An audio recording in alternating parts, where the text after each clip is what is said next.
Hello and welcome to Making Media Now, a Filmmakers Collaborative podcast. I'm your host, Michael Azevedo. Joining me on this episode is director Theo Rigby to discuss his documentary, If I Could Stay, which will premiere on PBS on June 1st and remain available to stream on pbs.org and via the PBS app for 90 days thereafter. Set in Colorado, If I Could Stay follows two undocumented mothers, Jeanette and Ingrid, as they face deportation and the threat of being separated from their young children. In a life-altering decision, they choose to seek sanctuary inside local churches in defiance of U.S. Immigration and Customs Enforcement. Filmed over several emotionally charged years, their journey unfolds amid constant uncertainty, legal battles, and the quiet bravery of life in refuge. Here's the trailer.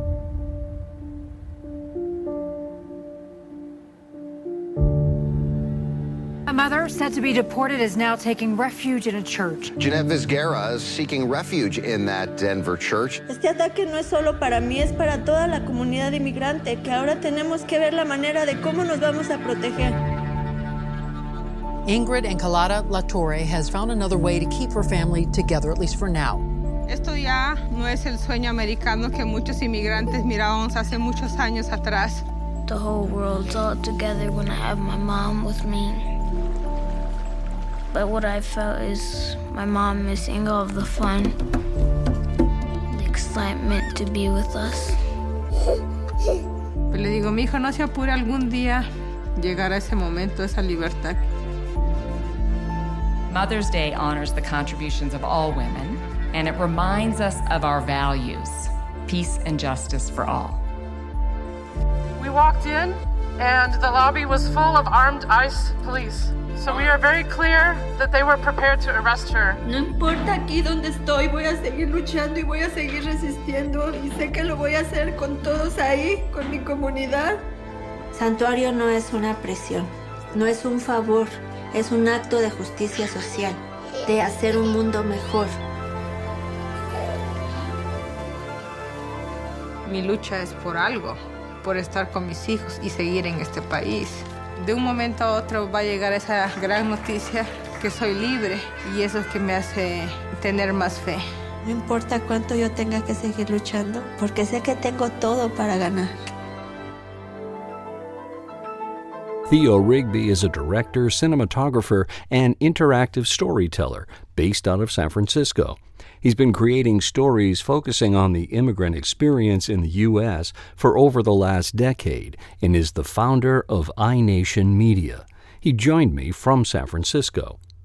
Making Media Now is sponsored by Filmmakers Collaborative, a nonprofit organization dedicated to supporting media makers from across the creative spectrum.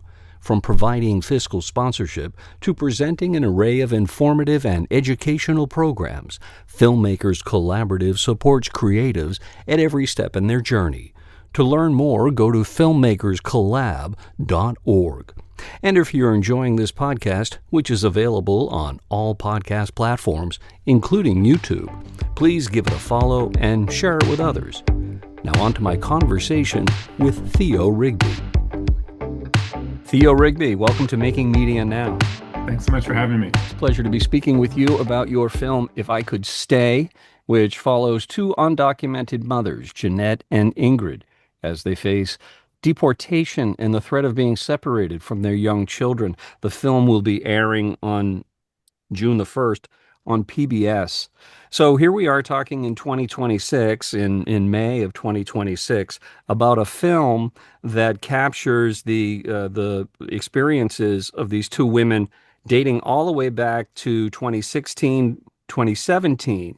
And I think both in the eyes and the minds of the public, the whole subject of the relationship between undocumented individuals and U.S. immigration policy, and then by extension, the activities of ICE has really evolved. So I'm curious what it was about these two individuals and their stories when you first heard of them that drew you to wanting to shed light on their stories and sort of the evolution of the national exposure of their stories and similar stories as the years progressed? Well, I always say I don't want to make quote unquote immigration films, but I want to make films that touch on a variety of themes that people care about, Hmm. universal themes, evergreen themes, family, faith, politics, sports. Always wanted to make a sports movie and made a film about an incredible marathon runner in New York City. And, that runner, for example, happens to be undocumented, right? It's not a definition of who he is in his life. It's a legal status, which, as many people know, is very fluid and changes over time. What's the film Um, and who's the runner? that film is called Marathon, Okay.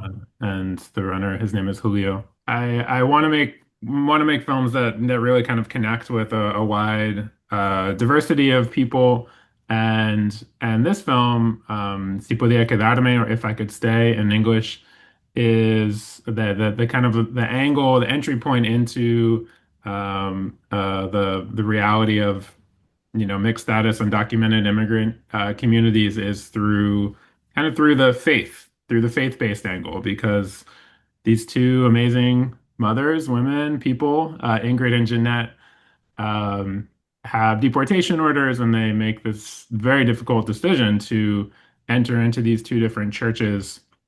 At the time, during the first Trump administration, this policy was in place called the sensitive locations policy, which basically instructed ICE not to go into houses of worship, schools, courthouses, hospitals, and make arrests. Trump took that policy away on the first day of this current administration. But the film, as you mentioned, starts a long time ago in 2017, when that sensitive locations policy was still in place, and Jeanette and Ingrid went into these two churches really as a tactic to. They had deportation orders. They felt they were at imminent risk of ICE arresting them and deporting them. Hmm. And they went into these two churches really to delay that deportation and create time to figure something out and create time to build community and build power. These are two undocumented, low-income women of color who have, in some ways, very little positional power in society, and especially in terms of advocating for their case with immigration customs enforcement, or hiring super fancy, really expensive lawyers to make their chances of not getting deported much higher. So that tactic, sanctuary as a tactic of moving into in this case, two churches, to live. And once they moved in, they kind of made a pledge in a way to not come out, physically not exit the church. Right. For years. They didn't know it was years at the time, but the film kind of follows them over the course of 5 years, until they're able to have a legal status and be able to leave the church without fear of arrest and deportation. And I want to talk about that whole issue of sanctuary given by the churches and sort of the dynamic that exists within those church communities. Before we get into that, though, could you give our listeners a sense of both Jeanette's story and Ingrid's story in terms of what countries did they immigrate from, and what were the conditions that drove their desire to get to the U.S., and maybe some of the particular challenges that they were facing? Definitely. Well, Jeanette and Ingrid both came to this country a long time ago, more than 20 years ago each. They each have one. Ingrid has three kids who are all born here. Jeanette has four children, most of whom were born here. And one thing is, like, I don't think there's a lot of focus put on kind of like qualifying like what is a quote unquote like good immigrant, and what is quote unquote, if you define a good immigrant, then by that nature you like create a line at which point other immigrants are not good, Hmm. right? And And there's a big focus on, and there always has been, kind of like who is a good immigrant? Like, why do they come? Where are they coming from? What are they running from? Why are they political asylum seeker? Are they economic refugee? There's a lot of weight put to many of these words that kind of slices up immigrant community and all these based on kind of like some deemed value. So just wanted to push back against that because we don't you don't even realize that you watch the news and that's the language that they're using, or you like read a story or have a conversation with someone and it's kind of ingrained in us. Um, but Jeanette came from Mexico, and Ingrid is from Peru originally, from kind of like a mountain town in Peru. Um, Ingrid came when she was about 17 years old, and her story is that she, like many other undocumented folks, came, didn't have a work permit, and basically, you're relegated to the most dirty, dangerous, difficult jobs possible when you don't have any work permit or any legal status. So she bought a social security number and used that social security number to work. Right. Um, and she didn't actually know at the time, she's 17 years old, that was actually not a fake number. It was someone's real social security number.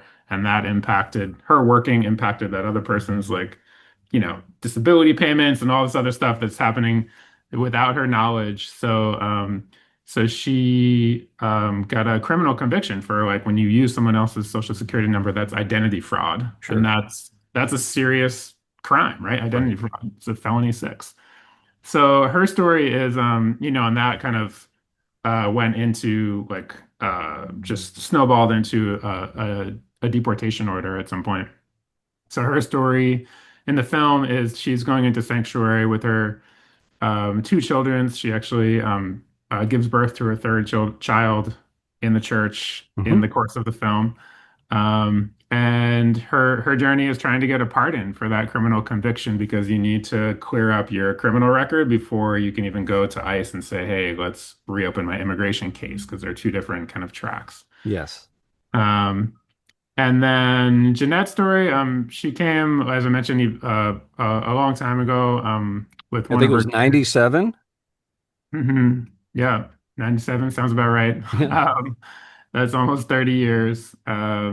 Had 3 kids and has lived here, worked as a labor organizer and what was an organizer and activist even before sanctuary, before she went into sanctuary. And so she had actually been in sanctuary before 2017 when the film starts. She went in briefly.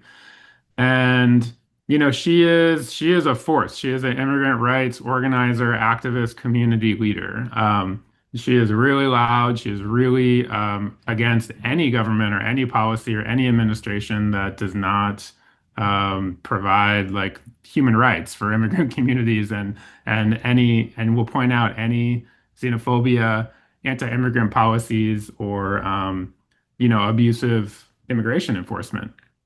So, so we see her organizing the faith community that she's kind of like living amongst, and we see her trying to be the best parent that she can be. Her kids are a bit older, where Ingrid's are younger and live with her, but her kids don't always live with her because they're older and in high school. Right. And we also see these 2 women navigating the tricky space they're in because they're in these 2 churches that are the congregation is mainly like pretty affluent, monolingual English speaking white folks. They are low-income immigrants who don't who speak a bit of English, but it's not their primary language, and they're much more comfortable in Spanish. Um, and we see some kind of like white savior tendencies of these congregations, kind of trying to control and kind of like come in with this kind of, well, we know how to do this, we know how to help, we know what's best attitude, as well as the congregation not reacting. Some people, a few people in the congregation, not reacting very kindly to Ingrid's pregnancy. And we see Ingrid and Jeanette again, like really just with such amazing like poise and just kind of a presence, like navigating these scenarios in the midst of this incredibly difficult moment in their lives. Right. And then we also see a lot of allies being great and very helpful. So the idea with this film is to have it be used as a tool really for not just faith communities, but just allied communities in general to figure out like to watch it, have it be this kind of conversation starter of like, hey, how are we doing social justice? Like, are we coming in with like this kind of white savior colonizing mentality? Do we even realize like, kind of like how our actions are kind of like falling on most impacted people and yeah, the hope and desire is for this film to be a tool for communities just to do social justice better in a healthier way that lets most impacted communities really lead the way. So, given Jeanette's role as a as an activist, she was certainly well. She wasn't avoiding the spotlight. She was sort of cultivating the spotlight in terms of you to spread awareness of this issue.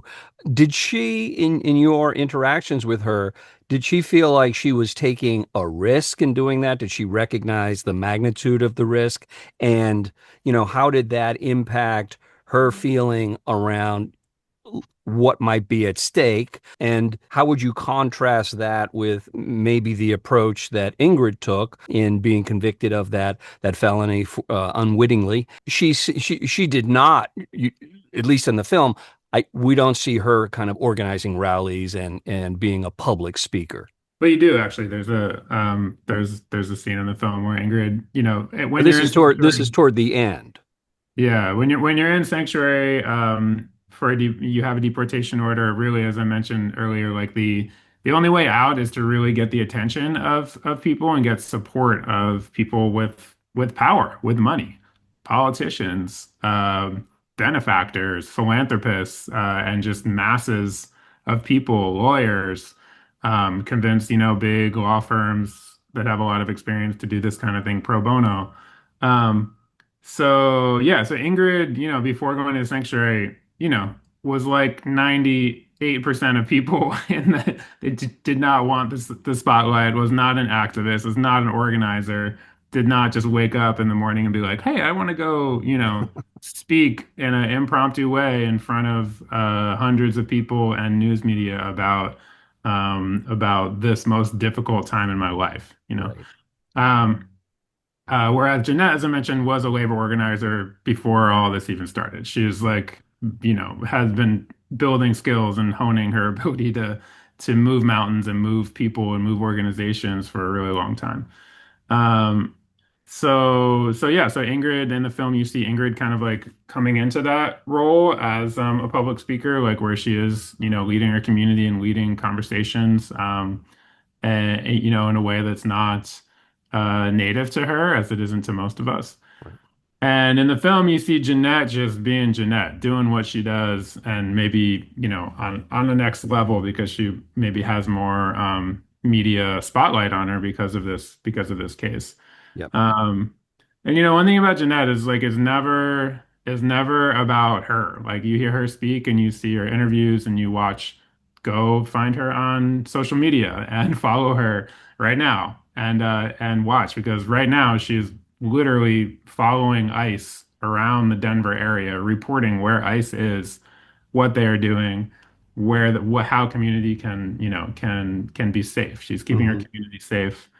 And that loud voice, I mean, she was like one of Time's 100 most influential people in 2017. She does national news. And as I mentioned, she speaks out against racist, xenophobic policies, which is pretty much every policy regarding immigration coming from this Trump administration. And that absolutely carries an inherent risk that she 1000% is aware of Right. Yeah. and has been aware of for her whole life, because who else would be more aware of those risks than Jeanette, than the one who's living.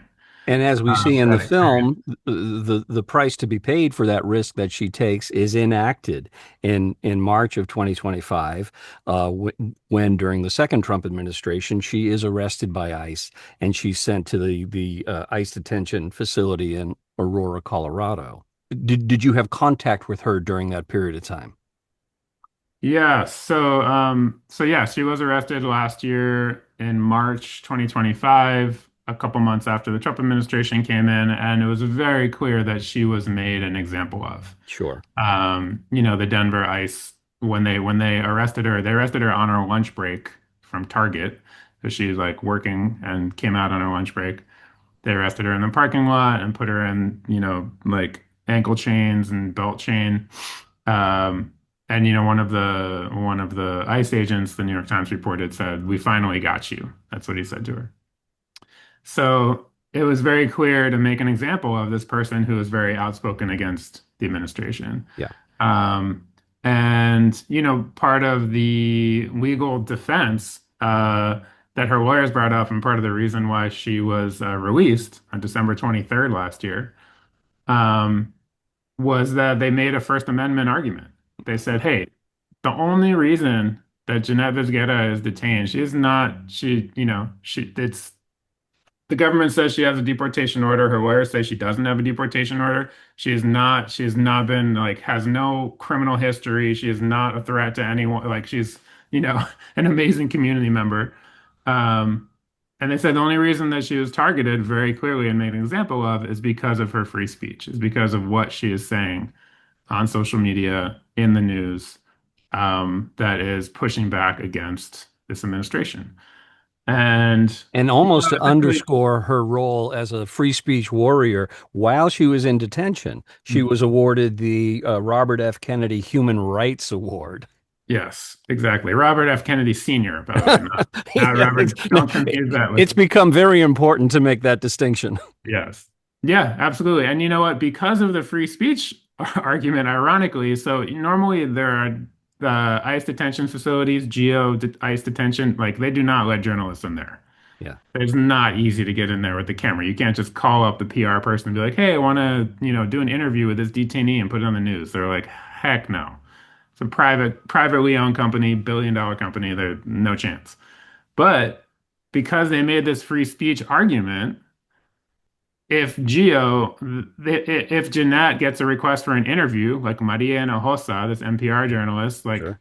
wants to come in and do an interview, if they decline Maria Hinojosa coming in to interview Jeanette, all that does is just add fuel to the First Amendment fire that's Right. burning in the courtroom, right? So they Yeah. actually they permitted like one journalist per month to come in and to interview Jeanette. So she continued doing, TV, radio interviews, and then in ICE detention, there is like a video call. You might have this idea of like you go to jail or prison and you wait in line for the telephone like in the movies and you have to pay.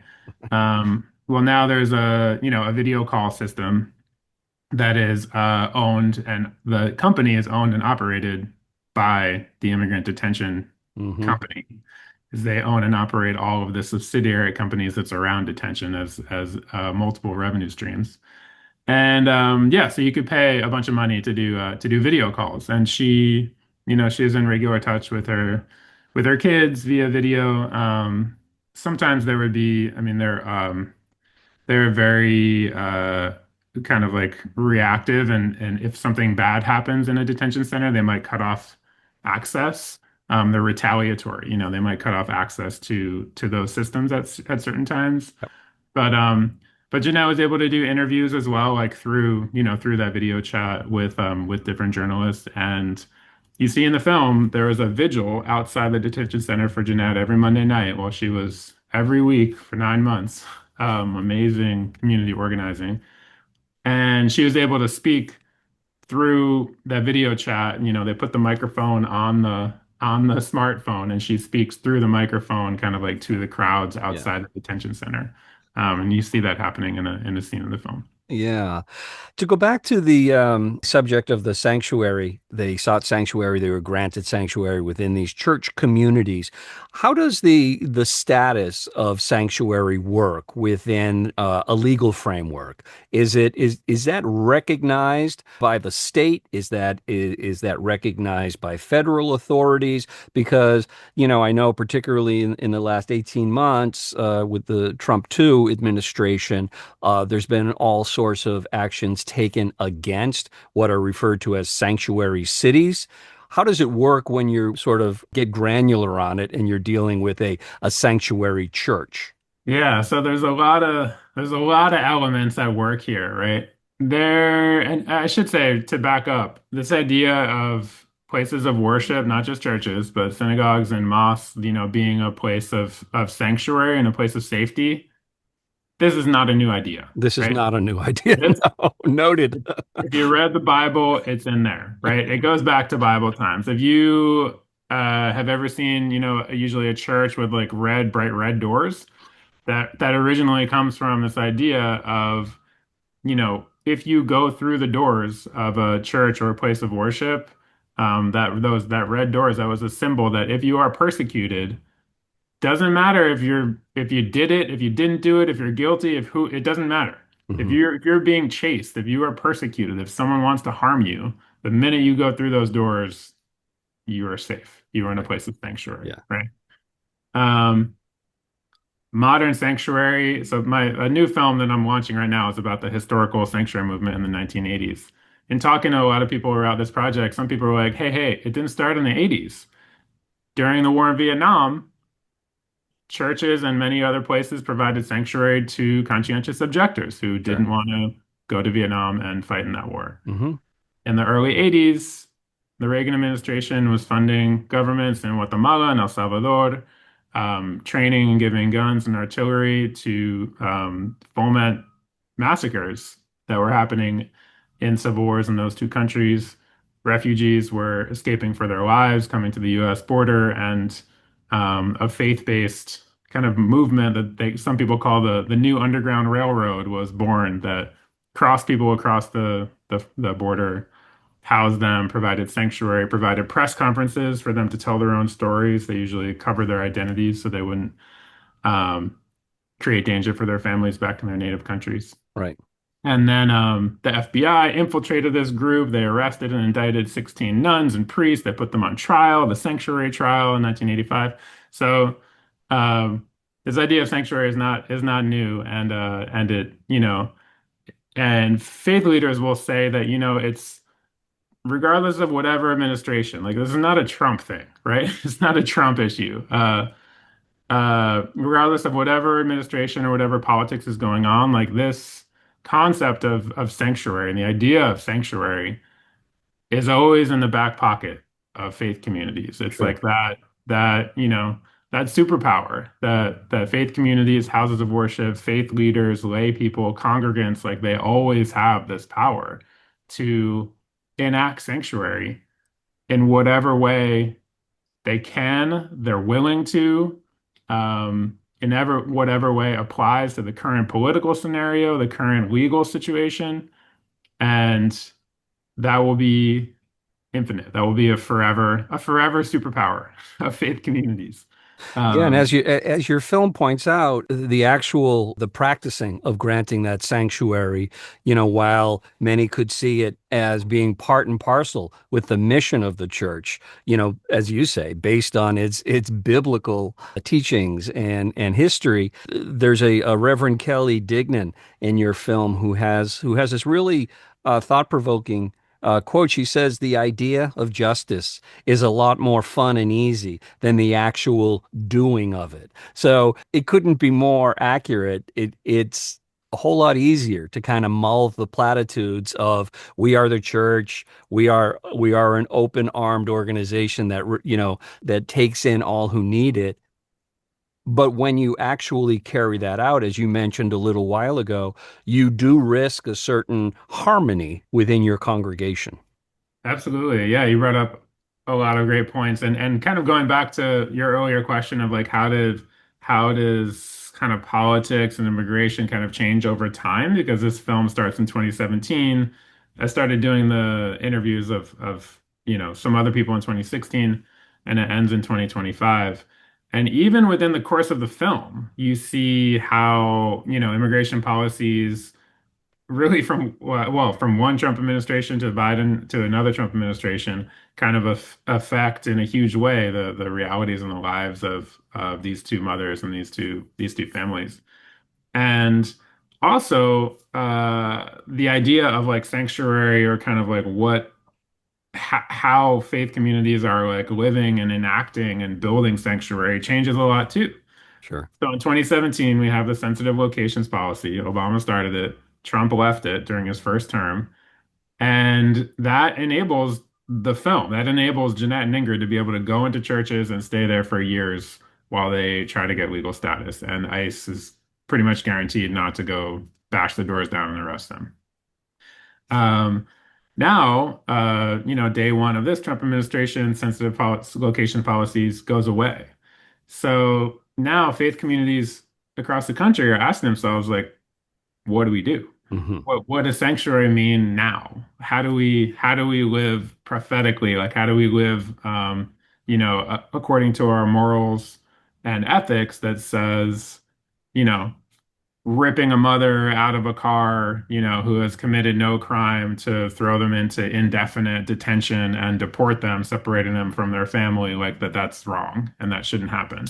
Um, and now, so the idea of sanctuary is kind of manifesting in a lot of different ways. And we see that in the streets. We saw that in Minneapolis is one very extreme example, right? With this very extreme ICE enforcement and tens of thousands of people go to the street. Faith leaders in Minneapolis like went to the airport and protested. Faith leaders were at the San Francisco airport a few weeks ago after SFPD kind of stood and watched while ICE agents arrested some people. It comes in accompaniment. A lot of people now are accompanying. Not surprisingly, if you're an immigrant and you're going to court, you got a lot of court cases if you're trying to get legal status or going through a court case, right? You keep on going back and back and back and back, and every time you go to ICE for an ICE check-in or a court case, that's an opportunity for them to detain you. Yes. Not surprisingly, if you go to court with like 20 allies, most of which are like probably more affluent than the immigrant going to court and hold that positional power in society. If you go with a crew, with a posse of people who are watching, who are like listening, who are taking notes, you can't film in the courtroom, but who are documenting, Yep. your chances of like getting a positive outcome in your court case skyrocket. Sure. If you show up alone without a lawyer, because in immigration court you are not, afforded a public defender, you can't get a free lawyer. Your chances go way down. So a lot of people are accompanying folks to court cases and just supporting. I mean, I'm making this new sanctuary film in Tucson. I mean, folks in Tucson are just people are scared to go literally just to go food shopping. So a lot of allies and volunteers are just bringing food to people because that's keeping your community safe. If you can reduce the exposure of someone who most likely is like legally here, who is an asylum seeker, who has a court date, who is like going through making all the quote unquote um, right steps and doing it according to the whatever line they got in, they're waiting in that line. They're still at risk now. So just bringing food and bringing people to, hospital and helping transport children, like that's this form of sanctuary Right. that's being enacted now with these hyper xenophobic policies kind of playing out. And speaking of children, you and I are speaking on May the 19th. Yesterday, May the 18th, the Brookings Institute released a report saying that over 100,000 children have been separated from their parents during Trump's immigration crackdown, and this is in the second administration. They estimate that 3/4 of those children are likely U.S. citizens. At the beginning of our conversation, you referenced Jeanette and Ingrid both being parents, both being moms, and You spend a lot of time with Ingrid's super cute kids, and one of the more poignant quotes in the film was Ingrid's son Bryant says, "The whole world is all together when I have my mom with me." And it's such a touching and poignant soundbite because of its universality. It's every kid would feel that way. So, given the amount of time that you spent observing the story of both Jeanette and Ingrid, and you must have seen the kids, particularly Ingrid's kids, through various stages of adapting to this life within the sanctuary of the church, but also they had to be taking in the threat that their mom was living under. Hmm. Yeah, I'm just trying to let that statistic that you said, sink in. 100,000. 100,000. 100,000 children. Right. If you could just imagine 100,000 children, imagine what that would look like. And imagine the Right. rationalization that has to take place in order to be okay with that. Yeah, or just and just for the moment, imagine that many kids in one place. Like the World Cup is coming to San Francisco right now. Like Levi Stadium where the Giants play. I don't know how big, sorry, where the 49ers play. I don't know how big it is, but just imagine like the biggest stadium you've ever been in, 100,000 people full of only children. Children separated from their parents. Right. And we think, you, if people think back, they might remember like the family separation crisis at the border, when families were coming to the border and they would separate, they would put the kids in a detention facility just for kids and take their parents away. And people were up in arms. How could you possibly separate a family and put kids in detention or in foster system? Or a lot of times they would place them with family members and then detain the parents. This system of capture, kidnapping, and detention and deportation is doing the exact same thing. Mhm. This system is a system of family separation, Uh, fathers, mothers, parents, guardians are being, caught, kidnapped, put in prisons indefinitely, and then at some point deported, and those kids are left by themselves. My film Sin País from 2009 is a story of exactly that. It's two parents getting deported back to Guatemala and leaving their two teenage kids here in the U.S. And I know many people who have been in that same situation.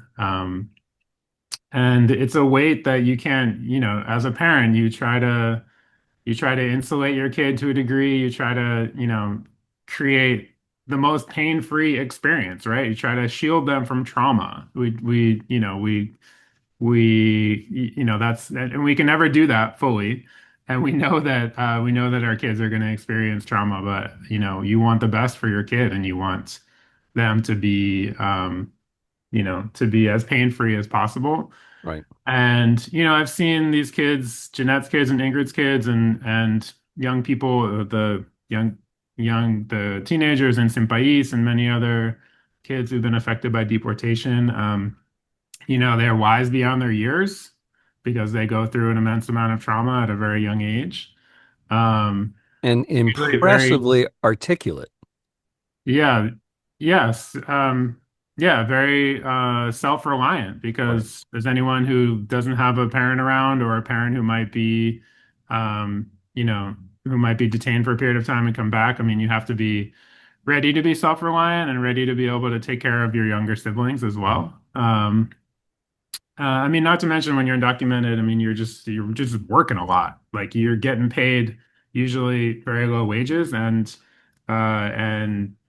you have to just be gone a lot because you're working, providing for your family. One thing that Luna, Jeanette's oldest daughter, said to me the last time I saw her, I just, checked in with her. Jeanette was in detention at the time. And I'm just like, hey, how are you doing? Like, just how are you doing emotionally and just mentally? Um, she had stepped into the role as like the spokesperson too, like doing media, doing interviews because she's an organizer herself. And she told me, well, basically at this point, like we're just kind of like numb.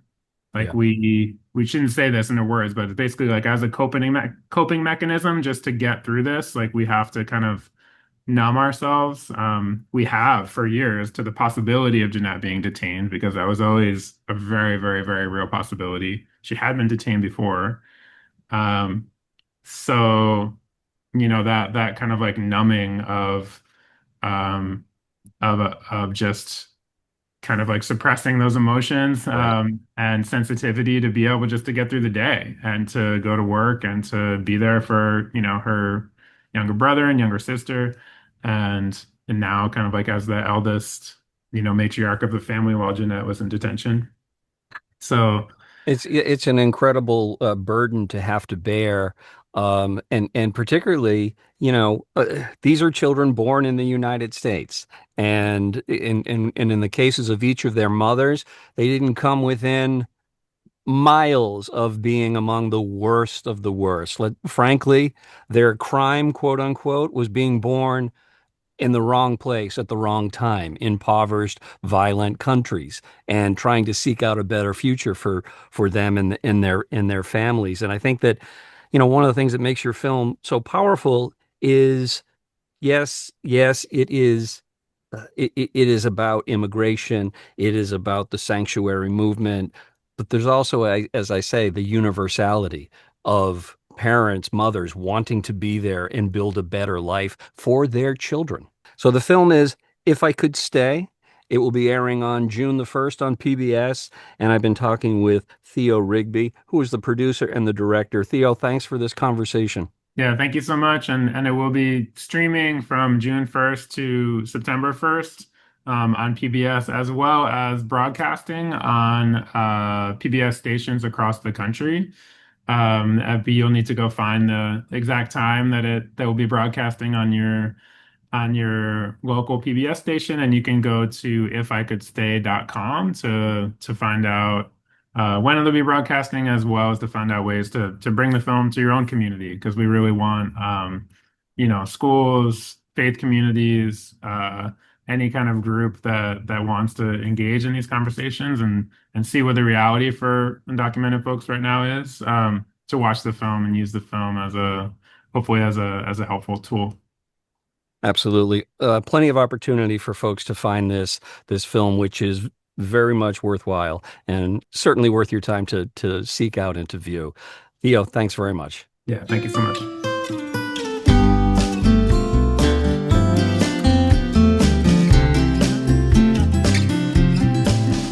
Just a child when she crossed the border to reunite with her father, who had traveled north to support her so many years before. She left half her family behind, with a crucifix to remind her. She pledged her future to this land and does the best that she can do. ¿A dónde van los sueños nacidos de la fe y la ilusión?